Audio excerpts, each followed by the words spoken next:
Good morning, good afternoon, or good evening, whenever you're watching or listening to this, and welcome to Link Up Leaders, your direct link to leaders in supply chain and e-commerce.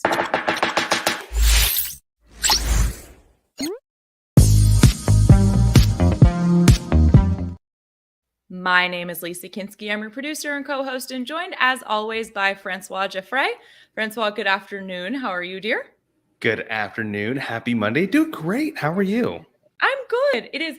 What's the weather like up there right now? Because it is awful down Beautiful. here. Oh, Damn. it is so nice. I think we just had it's probably one of the worst rains that went through the DMV, probably by Kathleen. She probably felt it, our leader for the day. But it made everything here go from 90 degrees to 70 and brisk. So it's really nice here right now. That's awesome. Give me 1 second. The dog is freaking out. You guys always on house sitting. Give me 2 seconds. Maybe you can bring Kathleen on. I'm so sorry. Yeah, of course. And so, as Lisa typically does, but I will do today, our leader for the day is Kathleen Booth from Tradeswell. Kathleen, how are you doing today? Oh, I think you're muted. There you go. Great. How are you? I'm doing well. Yeah. How's everything in Baltimore? We all are muted when we have to go. And that's the joy of going live. Yes. Things happen. But how's your day going so far? Good. I am just south of you in Baltimore, Maryland, and I don't know what it's like outside because I haven't been out yet today. So. Oh no, that busy, huh? Yes, that busy. I didn't get even a chance to go outside to learn how the weather was today. I mean, I could tell it was raining because it was raining so loud you could hear it through the windows. Then the power cut off. And then it cut away, reset your router. Everything just went haywire. All the fun technology stuff. Oh, yeah. Well, and they've got their house. Do you remember the Disney Channel movie Smart House? Yeah. Probably came out in, they probably came out in 06 or something like that. Yeah, early 2000s. That's their house. They truly, you can do anything by talking to the Google, change the color of the lights, unlock the door. But if the power goes out, all goes to all analog. It's all analog. I feel like that can easily veer into the territory of a horror movie. Yeah, easily. The house everything locks down. Don't do that to me. I think about that all the time, actually. That movie Eagle Eye that Shia LaBeouf did a number of years ago, where she's controlling the it was called Eagle Eye, right? I think so. Yeah. Where she's controlling the traffic lights and stuff and causing wrecks and things like that. Anyway, it was a wild movie. But sorry I had to step away. I didn't get to hear you being brought on. But Kathleen, welcome. Thank you so much for being on the show. There's always something going on here. Please excuse the bird noises in the background for anybody that's listening or tuned in live. If you guys are live, please be sure to give us a comment. Say hello. Ask your questions to Kathleen as we talk about the e-commerce maturity model. But Kathleen, first of all, let's hear about your background. You're calling in from Baltimore. Have you always been in Baltimore? Are you a native? Are you originally from California or something, perhaps? I am actually originally from New Hampshire. It was too cold for me up there. So I went to college in Baltimore a long time ago. And then I moved away for a while. I used to live in Washington, D.C. I lived in Spain for a year. And I came back, and now I actually live in Annapolis, Maryland. But the company that I work for, Tradeswell, is in Baltimore. I am a senior vice president of marketing here.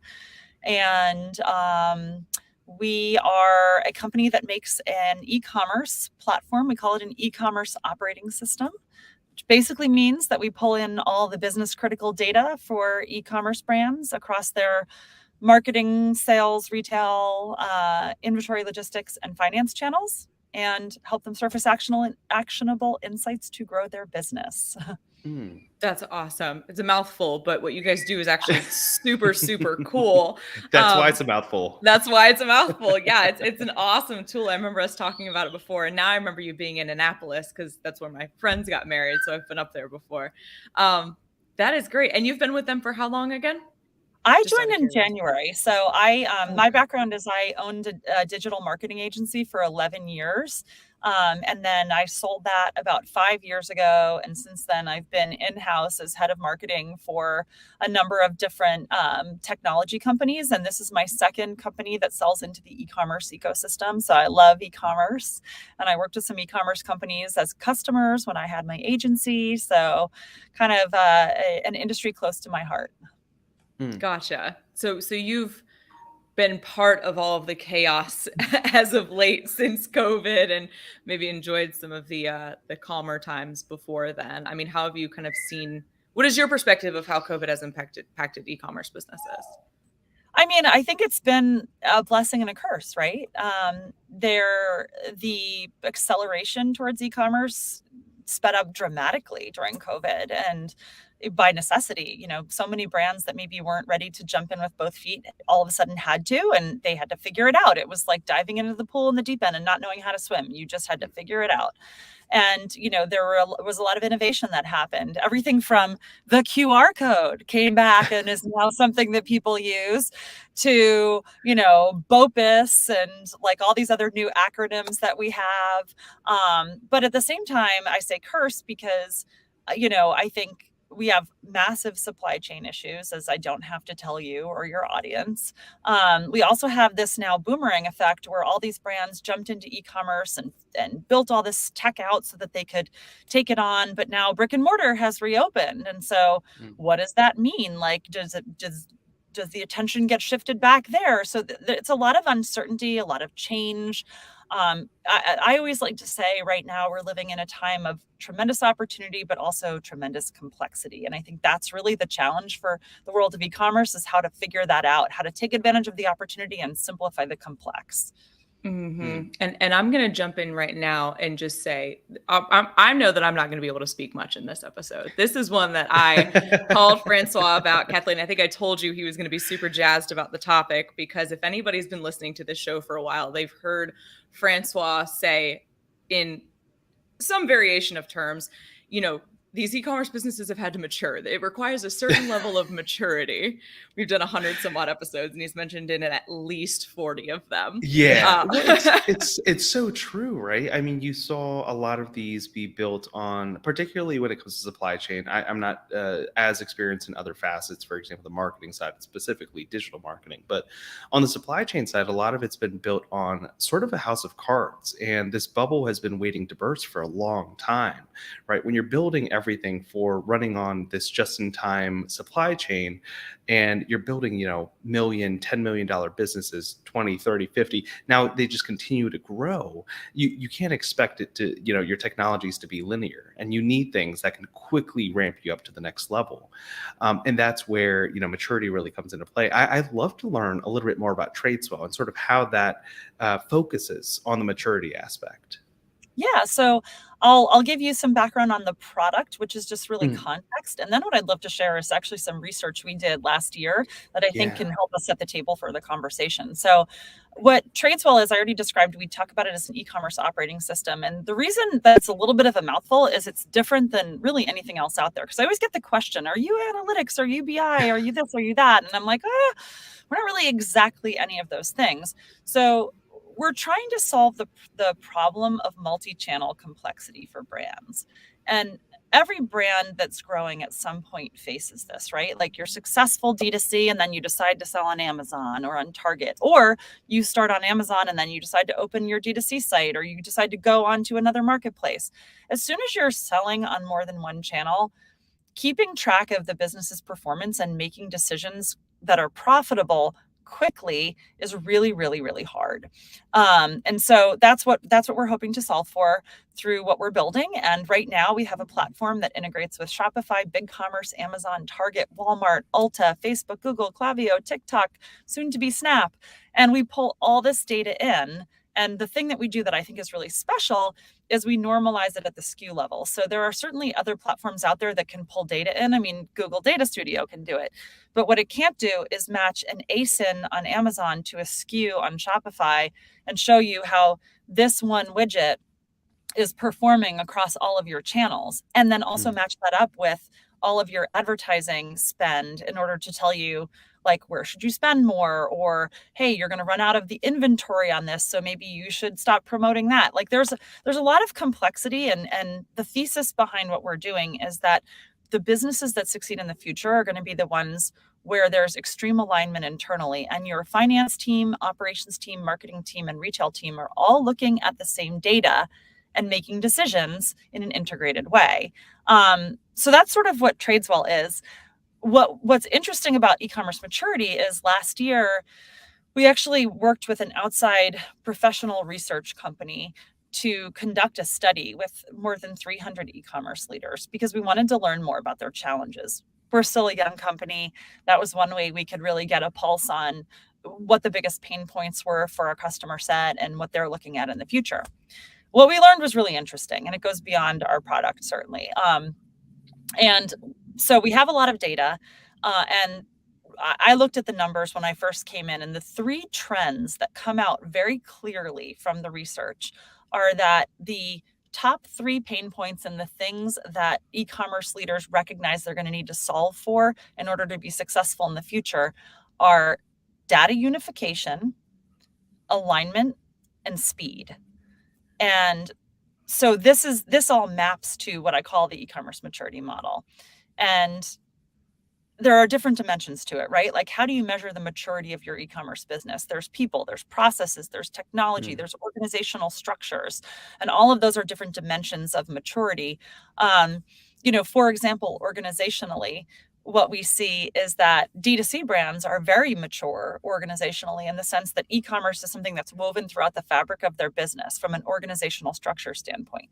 Whereas traditional consumer packaged goods brands, for example, that maybe have their roots in brick and mortar are very immature from an e-commerce standpoint, because if you look at them, they often have e-commerce as a project internally. And as they mature, it'll go from being e-commerce as a project to being e-commerce as a center of excellence to then e-commerce as a fully integrated part of the organization. D2C starts in the opposite direction. D2C started e-commerce fully integrated. So there's a lot of dimensions of maturity, but that's what we're really trying to understand is what are the things that brands need to do to truly master e-commerce? And a lot of the actions they need to take to mature as businesses revolve around those three themes of data unification, alignment, and speed. So I'll stop there and see if you have any questions.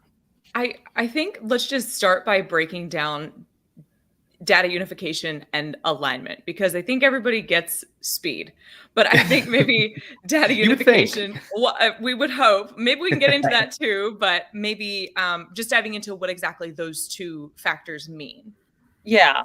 So data unification, when we dug deeper into the research, there's specific things that data unification impacts. So, for example, when we interviewed all these brands, the key barriers to success, or the key things they said were hindering their growth, 79% of them said the ability to measure and score the productivity of advertising programs. And that has to do with the complexity, not just of multiple sales channels, but like, I'm advertising on Google, I'm advertising on Facebook, I'm now advertising on TikTok. Like, how do I begin to marry this all up and figure out what's working? 70% said data coming in from too many sources. And 62% said access to real-time results. So they might have the data, but they're not really able to see the insights in real time. So there's all these different points from the research that kind of start to triangulate in, and you can tell that they would be solved if there was a way for the brand and the people within the brand to be able to look at their data and really have what we call a SKU level P&L. So we're used to the concept of a P&L, a profit and loss statement. But most P&Ls are at the company level, right? But if you think about e-commerce, and you think about how many channels there are, it's as though each product, and I'm just holding this up as the proxy for the product, it's as though each product is its own business. And so you're running a business selling widget one, and you're selling widget one on 3 channels, and you're advertising and promoting widget one on another 3 channels. You have inventory for widget one that's coming in, and you need to match your promotional spend to the availability of inventory. And you have specific cost of goods sold data for widget one that might be different than everything else you're selling. And so you really need a full picture, a full P&L for widget one in order to decide to make decisions about how you're going to grow the business of widget one. You would then have a separate conversation around what role does that play in the larger ecosystem of your whole business? For example, is this a loss leader or is it a profit maker on its own? How should we bundle it? But that's where we start to get into this tremendous complexity. And unless you can start to get down to the SKU level and understand performance of your products across channels and across your marketing channels, it's very hard to optimize the business. And that's really the fundamental problem that e-commerce businesses face. And the genesis of the problem really starts with the fact that most e-commerce brands, unless they're selling only D2C, don't have the ability to control how their data is structured. So if you're selling on Amazon, Amazon has a specific format for what it calls an ASIN, which is the equivalent of a SKU. And that's not necessarily the same as the product identifier that you have on Shopify or that you have in your Walmart listing. So it has literally a different product number. So how do you export your Amazon data and marry it up with your Shopify data or your Walmart data? It also might categorize your product differently. So we have a customer that sells salt, and they actually sell both bath salts and edible salts. And how Amazon puts those in product categories is different than how they categorize them on their site. So it's this loss of control as a brand, and your loss of ability to see your data the way you want to see it and the way that's meaningful for you to analyze it in the context of your strategy. That is the big challenge. And so, not to focus it on Tradeswell, but that's what we're really trying to solve for, is giving the brands back the power to package their data in a way that is meaningful for them. But that's the genesis of the issue, and why data unification is such a problem, is that it's the marketplaces and the walled gardens like Facebook and Google that control what data you have access to, how it is packaged, how often you can get it, etc. Wow. The need for the inventory to be on separate sides of the warehouse in my mind for salt and bath salt is so huge. Right? Can you imagine? You do not accidentally want to eat your lavender scented. No. Or maybe you do. I don't know. We're not promoting that. Nobody quote us. And then what about alignment? Is that getting alignment using that data throughout the different departments of the organization? Because I think you had mentioned that before about these decisions need to be made with buy-in from multiple parties, and often it's so hard just in our own experience to kind of package this information to where it not only makes sense to everybody, but also to where it's valuable or able to, usable. Actionable. I don't know. Yeah, actionable maybe. So does that speak to what the alignment portion means? Yeah, alignment is a really interesting topic because it seems very straightforward on the surface, right? As does speed, and we'll get into that in a minute. Okay. But alignment, you hear alignment and you think, sure, you picture everyone sitting around the conference room table and making decisions. Unfortunately, the challenge with alignment is much more structural, in the sense that our kind of organizational structures and businesses have been grown in a way that there are disincentives to alignment. So one of them is that very often not every decision maker in the business is looking at the same data. So frequently your CFO is looking at your accounting software, not necessarily the same thing as your marketing team might be looking at an ERP system perhaps, but probably not unless you're really large. They're probably looking more at their performance advertising channels. And then you have your operations team looking at your inventory software. And so there's these silos of data that are one aspect or dimension of the problem. So the first challenge with alignment structurally is getting everybody looking at the same data set so that you have a single source of truth for your team.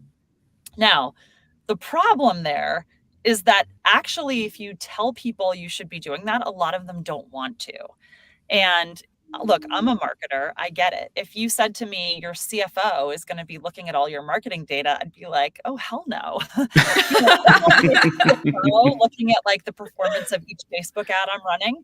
Oh God, no. That's That not sounds going to lead awful. anywhere good, right? Exactly. But that, yes, could it go that direction if the CFO has access to everything? Sure. But that's not the point. The point is that you need high level data that everybody's looking at together. And you need teams to get on board with the fact that there needs to be that level of collaboration. So for example, as the marketer, I should have access to cost of goods sold data, and not all marketers do. Very often finance likes to keep that under tight lockdown. Well, how can I make a decision if I'm just looking at return on ad spend, for example? If I'm measuring the impact of my campaigns and I know I have a strong return on ad spend, all that's telling me is that for every dollar I spend on advertising, I'm making X top line revenue. It doesn't actually tell me if the things that I'm pushing through my ads are profitable. Again, this could be a loss leader, or it could be simply an unprofitable product due to, landed costs. And so it's important for me as a marketer, if I really want to drive profitable growth for the business, to have insight into finance data. And so finance needs to be willing to share that. And similarly, as a marketer, I need to be willing to share with finance, here is how my marketing and advertising campaigns are driving what I call net margin contribution. So not just ROAS. I have to be willing to report on more than that. Marketers don't like that because ROAS is all within our control, right? Like we can easily see top line revenue versus ad spend. And it's something that we don't need anybody else's data to help us with. It's also how most agencies get comped that manage ad spend. But the more meaningful metric is, for every dollar I spend on advertising this, how many dollars is it actually giving us in net profit?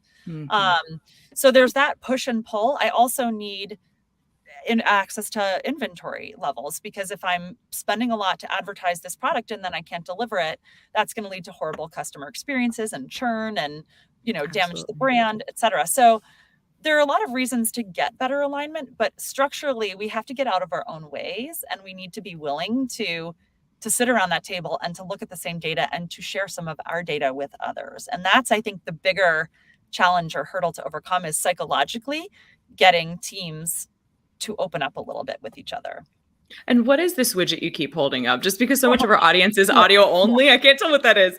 This is so funny. So for the audience, I'm sitting in one of those little like acoustic phone booths that you can get for offices. And so this is our office. Beautiful. And I'm in this little phone booth, and the brand of the phone booth is a brand called Room, and they leave this little wooden thing in every room, which is kind of cool. So I wind up randomly picking it up and using it. Is it advertising for them? So is it just like a little fidget cube kind of? Literally like a just a wooden cube. Wooden block that has the word room etched into it. That is so funny. I thought it said Rome originally, like from Rome, Italy. And I was like, oh, what's the story behind this Scrabble Rome block? That would be a much better story, probably. So question in regards to the alignment. So I completely understand when it comes to the silos and how they're all looking at different data sets, but does that mean that they sort of need a retraining as to the different metrics that need to be centralized in that single data set? Yes and no. I mean, I think you can still use a lot of the same metrics, but fundamentally, what we're really talking about is, like in the marketing world, we talk about customer data platforms, CDPs, right? And a CDP is a data lake, effectively, where you're pulling in a lot of data and then you're enabling other platforms to surface it in ways that are meaningful.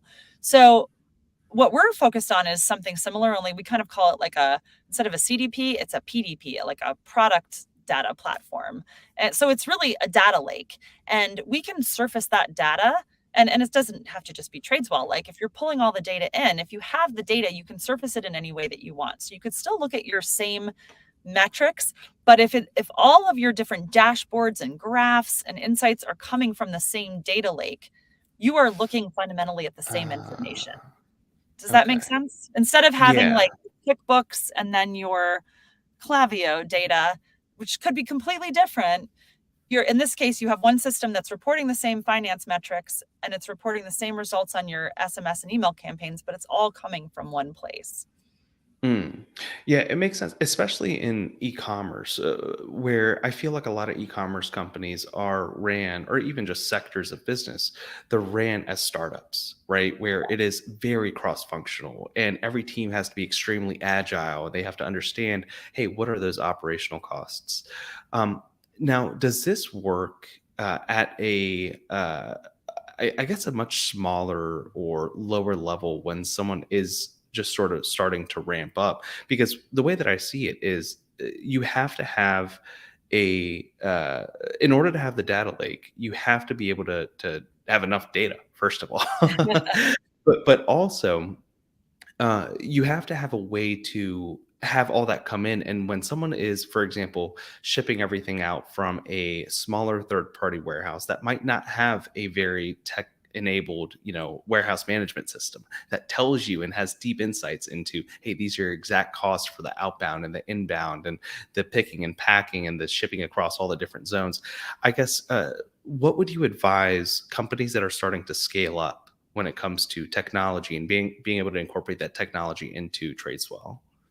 It's interesting because taking a step back from Tradeswell for a minute, in some ways, the smaller brands have it easier because a lot of them start with very simple e-commerce business models. For example, there are brands that operate almost purely on Shopify, and Mm, Shopify itself does a good job. If you're only selling on Shopify, it can pull a lot of this data in, and it is sort of serving as its own data lake because you're really relying heavily on Shopify's native tools for most of your business.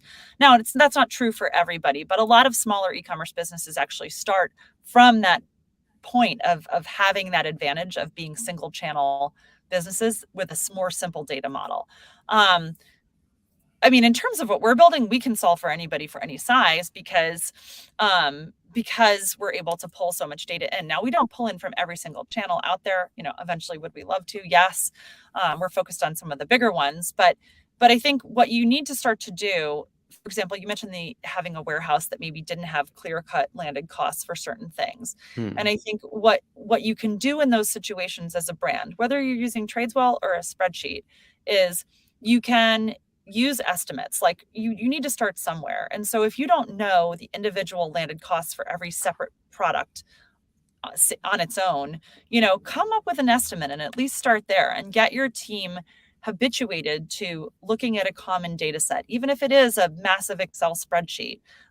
Use an estimate for landed costs. Like I think when in our platform, we actually start everybody off with an across the board 30%, because not everyone immediately knows what their landed costs are at the SKU level. But we do believe you should have something in there so mm. that you can directionally begin to understand, how your performance of your product is doing with cost of goods sold factored into the equation and not just looking at top line revenue. And so it's not about getting it perfect. Like going back to the topic of a maturity model, it's about progress, not perfection. And so I think if you just start from the standpoint that, look, to the extent that we can, we want to unify our data. We want to pull it in and be looking all at the same data. We want to get our team aligned around that. So we have a single source for our information. And then the speed aspect is, how can we move as quickly as possible from insight to action? And this is where it gets funny because, like you were saying, speed seems straightforward, and it does, right? Like it's just being fast. But what's interesting is that speed is probably the biggest pain point of all, because I've had people say to me, I don't want more data. And the reason they say that is, this was another fascinating thing from our research. We found out that e-commerce teams spend on average 1 day a week crunching all their data and analyzing it, pulling it in, making sense of it, analyzing it, figuring out what to do with it. So when you say to a brand, I'm going to give you more data, they're like, oh no, no, no, that's going to make it 2 days of the week, right? Like I don't have any more time. Yeah. And, and so the speed element is all about like not giving people more data. It's about surfacing the insights from the data, because everybody wants more insights, right? They want to know, what should I do? Not what's happening. It's like, what should I do with the information? And then quickly move from what should I do to having done it. Like, so that's the speed element, and anything that you can do to speed up your time to action is crucial, because if you think about where we started with marketplaces and marketing channels like Google and Facebook, all of these platforms like Amazon, like Google, like Facebook, they're all algorithmic. And algorithms move incredibly fast, right? They're machines. They move faster than human brains can. And so for every delay that you have as a business in optimizing against an algorithm is an opportunity lost. And Amazon's a great example. Like if you are not consistently optimizing for that buy box and you fall out of it, that has a dramatic impact on the number of products you're going to sell. And so you need to move quickly to constantly stay at the top of that algorithm and keep your products in the buy box and spot opportunities where you can get in where you might not have been. And if you're able to move that fast, you have a huge leg up on your competition. So that's what the speed element is all about. It's about not having more data. It's about having the insights and then quickly moving to action on those insights. I like what you said about progress over perfection, something to that nature. There's a LinkedIn influencer, her name is Sherry Jones, and I love how she phrased it. She said, done is never perfect and perfect is never done. At a certain point in time, you just have to send it. Like you've got to, kind of like running with a minimum viable, like with an MVP, you've just got to go at a certain point in time. There's no shortage of there's no shortage of data. There is a shortage of actionable insights. There you go. Definitely. And when it comes to speed, how do you recommend, because sometimes when you're working like cross-functionally or interdepartmentally, I don't know if it's a real word, but I use it constantly. I don't think it is, but I feel like sometimes when maybe marketing is trying to execute on something or operations or vice versa, there's some hurry up and wait. There is some, we need this done as soon as possible so that I can launch this thing, but then we're still waiting on this other department. So you're just kind of sitting there twiddling your thumbs until they get done. Do you have any best practices or like advice for accomplishing that speed effectively across departments? Yeah, I mean, well, it's funny. All the three things I talk about are super interconnected. And so the data unification and alignment are the first piece of it, because if your departments are not looking at the same data, I mean, we just had this conversation internally here. Like what might seem like a priority to you, if I'm not looking at the same data, it's not going to seem like a priority for me. And so that's why I might go slow. If I'm not fully aligned with you and sitting around the table and we're not making integrated decisions, you might decide that, this is what we need to accomplish this week. And I might have a completely different plan. And so that's not in my sprint this week or my agile workflow or whatever. So like it does start from those two other pieces. But then if you look at speed alone, the thing that is really interesting that's happening right now in the time that we live in is we have an opportunity to tackle speed from a technology standpoint. And when I talk about the maturity model, I think I mentioned people, processes, and technology. So, there's the alignment issue speaks to people, and processes is really around the data unification and how you make decisions and how you're looking at information. The technology aspect is fascinating because we now have artificial intelligence and machine learning. And that's where we're really excited, is how can we automate some of these decisions? Like if we know we can put in place objectives and rule sets, like for example, if you have certain goals around Prime Day sales for a 2-day period, and you can put in thresholds for what kind of margins you're willing to accept and your ad spend kind of guardrails, is there a way that we can have the platform take decisions for you so that it's constantly optimizing against your goals and for your profit? And then the decisions are happening as fast as the algorithm is making changes. So, and you can use Tradeswell for that. We're getting there. Yeah. We have some things that are automated, but the vision for the product is that's why we call it an operating system. It is really to become a full platform that can operate a lot of your business for you.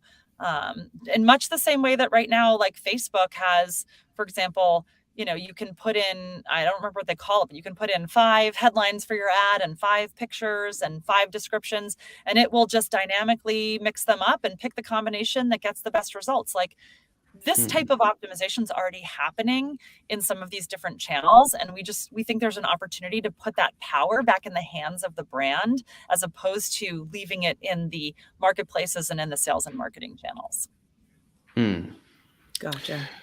Yeah, that's fascinating. Especially, I mean, I keep going back to it, but when it comes to, determining the COGS and like you said, the margins at the end of the day and making sure that everything's profitable. A lot of times, and even guests that we've had, I feel when we talk about it as a whole, where even if you do have a loss leader, how is that affecting, for example, your hero product? Is that something that's just introducing them to your brand and you're delivering the best, result there?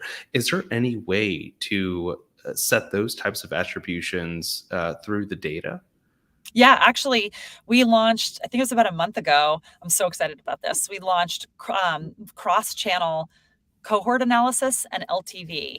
And so we can answer all of those questions across your platforms. And we can say, for example, like, customers who come in on this discounted product as their first purchase tend to be more or less profitable than others. We can also give you mix shift and bundle analysis.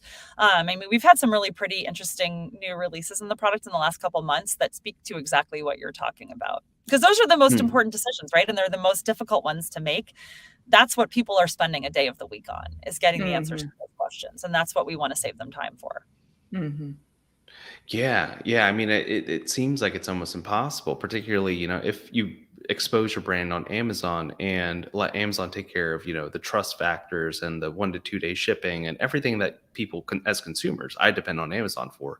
But if the brand can deliver a really great experience to the product when I get it, it's something where I would probably go to their website and check out the product there. And you're saying that Tradeswell specifically can tie those two pieces of data together? I want to make sure I'm answering the question that you're asking. Yeah. Are you asking, can we say if somebody purchases this product, what is the lifetime value of that customer? Yeah. Across for example, and I think one of the most valuable ones is your D2C channel. Yeah. Yes. The answer is yes. Okay. Yeah. Well, it Sorry, just I just wanted to make sure I was answering the correct question, because it's complicated. No, we appreciate the clarification for sure. Well, a lot of brands, it just seems like, they might have started on Amazon, and they have for a long time, I think, called themselves Amazon brands or Amazon companies, when they're not. Amazon, they'll take it or leave it. You might have had a great run on it, been very profitable, but at the end of the day, if you don't have your own channels to mitigate those risks, well, it's extremely risky for your business, right?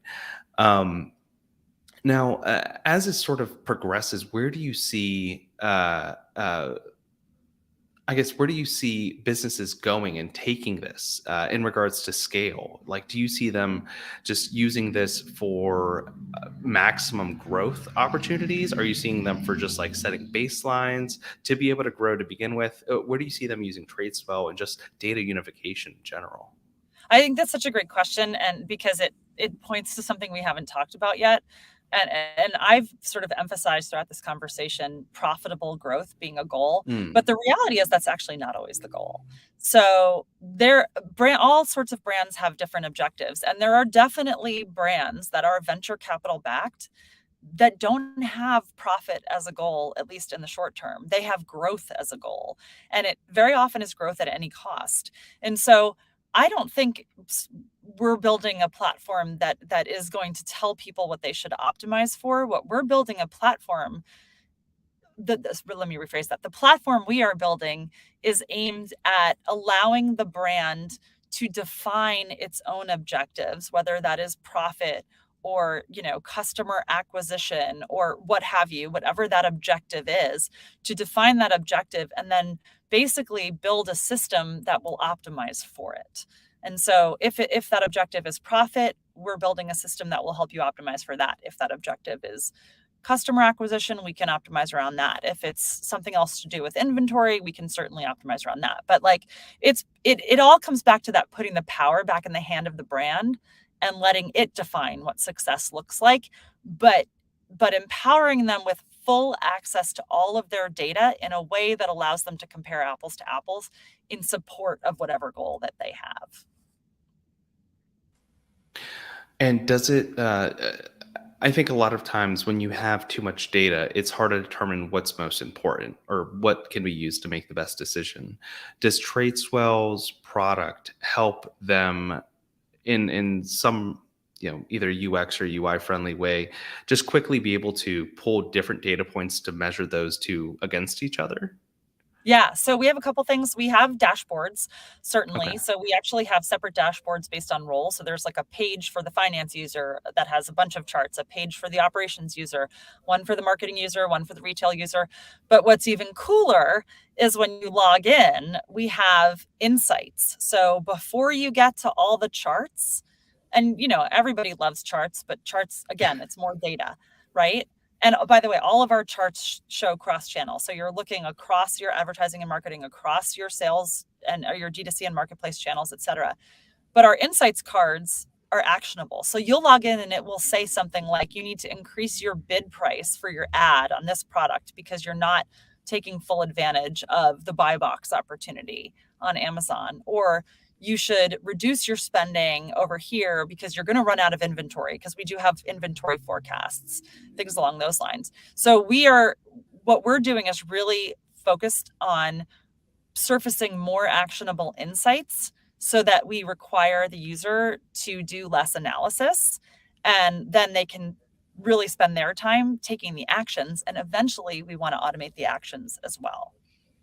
Very, very cool. Doing lots of awesome stuff going. Yeah. I can't wait to see what else comes from Tradeswell. But let's get more into like the model specifically, So let's talk about the e-commerce maturity model, and I'll just let you kind of take it away from here, because I don't know that I know what a good launchpad question would be. So I think there's a couple of different dimensions to this. Fundamentally, at the most basic level, what you're asking when you think about a maturity model is like we said, how mature is my business in terms of our ability to perform within e-commerce, right? And so there's those dimensions. One of them I talked about was organizational. So you can grade yourself. Are you treating e-commerce as a project? Are you treating it as a center of excellence, or is it fully woven throughout your business? That would be one question. And depending upon where you fall, that would indicate how mature you are. Another dimension that we look at is around alignment. So, for example, do you have fully siloed teams that are working on their own with their own objectives? Or do you have a cross-cutting kind of organizational group that is taking decisions, setting priorities, et cetera? Do you have, and that's sort of alignment in people, alignment around processes is like, what are your meetings? Do you have representatives from like marketing, retail, operations, finance sitting in those meetings? Or are they separate? Do you have shared dashboards with common data? Those are different alignment things that have to do with people, processes, and technology. If you're thinking of data unification, the questions are like, for example, do you provide your teams with visibility into broader organizational data? So like, can your marketers see cost of goods sold or landed cost data? If not, then you're not kind of as far along in that maturity data or maturity spectrum rather. Do you combine your data in one system of record, or do you have separate SaaS platforms for finance as for marketing, et cetera? Do you have SKU level data normalization? Like, can you look at the performance of a single product across platforms? That's that SKU level P&L that I talked about earlier. Speed. Are you able to eliminate human error via AI powered kind of automations? Is your data coming in real time, or are you looking retroactively? Like, that's another challenge that a lot of brands face, is that if you're importing data once a week, the 6 days in between you're losing opportunities. And so do you have real-time access to that data? So there's a lot of different dimensions.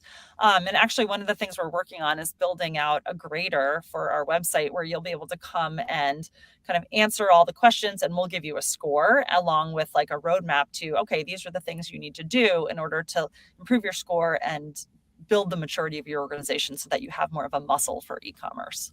That was going to be my next question is this like an Enneagram or like a Myers-Briggs where they can fill it out? It's coming, I promise. Yeah. And for an organization, I think particularly those that are brick and mortar that didn't sort of come up in an e-commerce first model, how do they break this mold of this very siloed team and not very cross-functional at all? This is so fascinating to me. So, because we all think like big companies with deep pockets have it all figured out, and that is not the case at all. In fact, some of the smaller D2C brands are some of the savviest when it comes to e-commerce. And then you get these large behemoths, these publicly traded companies that sell a ton on e-commerce, but are really kind of novice level in terms of their approach to it. And so you have things like, for example, they've been built for brick and mortar. So their tech stack is built for brick and mortar. Their team is staffed around people who understand how to go to market with brick and mortar. Their ad spend is focused around that, and so these larger brands, that's why organizationally it goes from e-commerce as a project to e-commerce as a center of excellence, because very often they're not going to be successful in, you think of the analogy of like turning a ship, right? It takes a while. And to effectively turn that ship, you need to have somebody dedicated within the company that really owns it, because your organization isn't built to support cross-functional ownership. And so they start out with these like little projects. Okay, Joe, you go off and you're going to study what it's going to take to make us successful in e-commerce. And Joe goes off and studies it. And then Joe starts to build out a center of excellence for e-commerce. And it becomes like a cross-functional, almost like they call them tiger teams within the company that's focused on e-commerce. And it's funny because I just got done reading a book called The Innovator's Dilemma, which is about exactly this.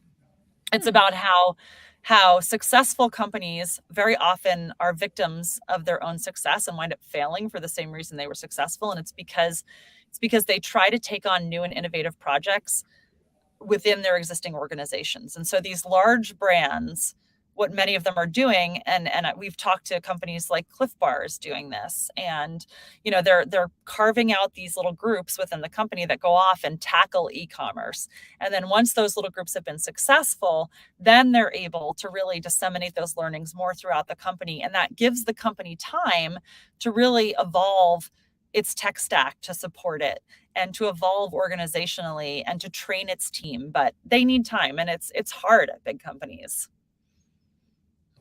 And that's why consultants exist. And that's why they bring in a lot of consultants. I have a few friends that particularly works with larger organizations. And I imagine there's tons of smaller consultant groups that e-commerce companies or companies that are divulging into e-commerce or trying to improve that side can hire and train a lot of their staff with the right tech stacks like Tradeswell. It's also why, honestly, there are aggregators and companies out there. Like we work with a lot of these companies. For example, one of our customers is a company called Emerson Group, and they handle the marketplace e-commerce business for a lot of the biggest consumer packaged goods brands out there. And it's because those brands don't want to do it themselves. And so they hire Emerson, and Emerson manages their presence on the marketplace, and they'll hold some of the inventory. And it's like you've outsourced e-commerce effectively. And so that's why there's a whole industry out there that is outsourced e-commerce as a business, because it's a separate expertise that is very, very different than what you do in brick and mortar. Yeah. And I'm sorry if you covered this before. You've mentioned center of excellence a couple of times. What is that? It's like a company within a company. So, you have your executive who runs it, and you almost think of it like a startup inside of a very large corporation. Where you have a full management structure. It has its own P&L, its own leadership and decision-making structure, its own budget, etc. Completely separate from the rest of the company, but still part of the company. Yeah. Yeah. That's kind of like those intrapreneurs. Is that what that term is? It's exactly right. Yeah. Yep. Gotcha. Okay. Yeah. And that Innovator's Dilemma book, I think that was on a list that exists somewhere on our Google Drive that either Stephen Haney or Carlos Alvarez told us to read. Stephen Haney. Yeah. Was it? You can read there's like definitely a Cliff's Notes version that I highly recommend. Nice. There's some good, and that book is effectively about how you need to start things. You need to create a separate unit to tackle these things, because especially large companies, when large companies talk about growth and innovation, the orders of magnitude of growth that they need in order to justify investment to their board of directors are so massive. They can't take little bets. Every bet needs to pay off in such a large way that it prevents them from taking the bets in the first place. Whereas if they create a center of excellence, then that center of excellence can have a separate set of goals that is smaller and more attainable and can be considered a success, if that makes sense. Mm-hmm. Right. And so as we're kind of getting towards the end of the episode, I'd love to hear from you maybe some of the most common mistakes that these e-commerce business owners are making as they're trying to scale and maybe trying to get more mature, like, when, young teens try to act like they're mature adults. And it's like, that's not how that's done, baby. Like, slow down. Like, what are maybe some of the things that some of these missteps that these businesses are taking? Yeah, I think there's a couple that I can point to. One is assuming.